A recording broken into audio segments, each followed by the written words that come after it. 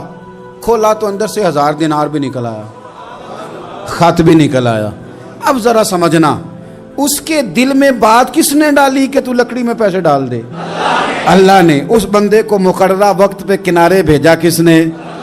لکڑی صرف اسی کے ہاتھ آئی تو یہ بندوبست کیا کس نے؟ اللہ نے۔ گھر جا کے چیری تو پیسے بحفاظت اس تک پہنچائے کس نے؟ تو پھر ہمیں بھی توجہ اللہ کی جانب بھی کرنی چاہیے، ہمارے پہ دل کی توجہ رب کی طرف ہی ہونی چاہیے نا، ہمیں ادھر ادھر جانے کی، دیکھنے کی، بندوں پر غور کرنے کی ضرورت کیا ہے؟ وہ پیسے پہنچ گئے، یہ وہاں اپنی جگہ پہ پریشان تھا، اس نے 1000 دینار اور جمع کیا۔ پھر دوبارہ ایک دن دریا کنارے آیا، کشتی مل گئی، بیٹھ کے اپنے اس بھائی کے پاس آیا، کہنے لگا دیکھنا مجھ پر بدگمان نہ ہونا، پیسے اس تاریخ کو بھی جمع کر لیے تھے، دریا پہ آیا تھا پر کشتی نہیں ملی تھی، پھر میں نے نا لکڑی میں ڈال کے خط ڈال کے تیری طرف بھیج بھی دیے تھے، لیکن آج میں پھر لے کے آ گیا ہوں۔ وہ کہنے لگا خوش ہو جا، جس رب کو تو نے میرا اور اپنا گواہ بنایا تھا اس رب نے میرے تک پہنچا بھی دیے ہیں۔ جب لوگ اللہ کو گواہ بناتے ہیں، رب کی جانب اپنی توجہ کرتے ہیں، اپنی چاہتوں، خواہشات اور اپنی ساری چٹھیاں اپنے رب کریم کی رحمت کی طرف روانہ کرتے ہیں، پھر اللہ اپنے بندوں کو مایوس نہیں کرتا۔